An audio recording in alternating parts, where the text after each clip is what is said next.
GHMC ఎన్నికలపై Congress party ఇప్పటి నుంచే కసరత్తు చేస్తోందా? ఈసారి ఎలాగైనా గ్రేటర్లో జెండా పాతాలని లెక్కలేసుకుంటోందా? కానీ గ్రేటర్లో అధికార పార్టీకి ఎమ్మెల్యేలు లేకపోవడంతో ఇప్పుడు ప్లాన్ మార్చిందా? ఇటీవల బీఆర్ఎస్ నుంచి కాంగ్రెస్ లో చేరిన ఎమ్మెల్యేలకు అధికార పార్టీ బంపర్ ఆఫర్ ప్రకటించేందుకు రెడీ అవుతోందా? ఇంతకీ కాంగ్రెస్ పార్టీ వేసిన మాస్టర్ ప్లాన్ ఏంటి?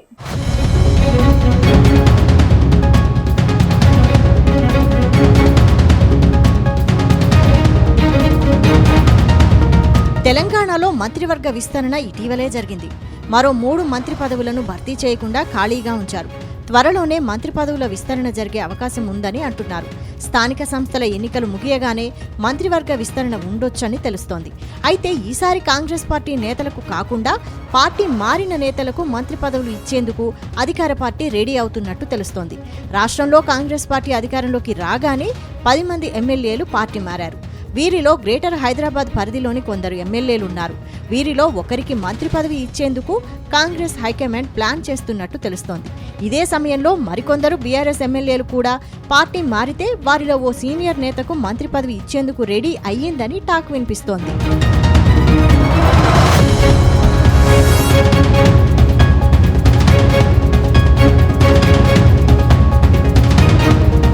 ఇక రాష్ట్రంలో కాంగ్రెస్ పార్టీ అధికారంలోకి వచ్చాక ఖైరతాబాద్ ఎమ్మెల్యే దానం నాగేందర్ పార్టీ మారారు. ప్రస్తుతం కాంగ్రెస్ ఎమ్మెల్యేగానే ఆయన కంటిన్యూ అవుతున్నారు. అటు పటాన్చెరువు ఎమ్మెల్యే గూడెం మహిపాల్ రెడ్డి, శేర్లింగంపల్లి ఎమ్మెల్యే అరికెపూడి గాంధీ లాంటి సీనియర్ ఎమ్మెల్యేలు కూడా పార్టీ మారారు. కానీ దానం మాత్రం తనకు కాంగ్రెస్ పార్టీ మంత్రి పదవి ఇస్తుందని ప్రచారం చేసుకుంటున్నారు. ఇటీవల ఢిల్లీకి సీఎం రేవంత్ రెడ్డితో కలిసి వెళ్లారు ఎమ్మెల్యే దానం నాగేందర్. అక్కడ పార్టీ పెద్దలను కలిసి తనకు మంత్రి పదవి ఇవ్వాలని కోరారట.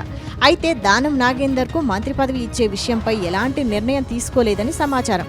కానీ ఇప్పుడున్న పరిస్థితుల్లో సొంత పార్టీకి చెందిన నేతకు కాకుండా పార్టీ మారిన నేతల్లో 2 బీసీ లీడర్లు, ఓ మైనారిటీ నేతకు మంత్రి పదవి ఇచ్చే ఆలోచనలో హైకమాండ్ ఉందని అంటున్నారు.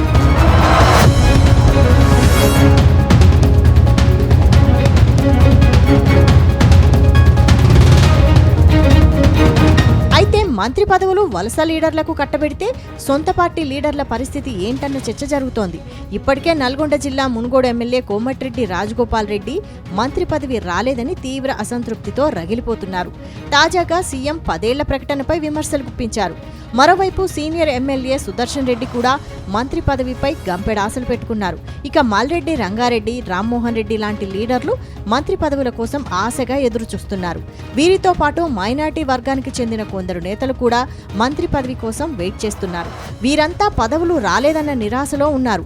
కానీ ఇప్పుడు వీరిని కాదని కొత్తగా వలస వచ్చిన లీడర్లకు మంత్రి పదవులు కట్టబెడితే ఊరుకుంటారా లేక తిరుగుబాటు చేస్తారా అనేది తెలియాల్సి ఉంది. కానీ హైకమాండ్ వాదన మాత్రం మరోలా ఉందనంటున్నారు.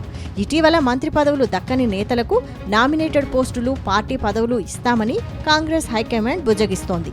అయితే జీహెచ్ఎంసీలో పాగా వేసేందుకు గతంలో బీఆర్ఎస్ అనుసరించిన స్ట్రాటజీనే రేవంత్ ఫాలో అవుతున్నట్టు తెలుస్తోంది.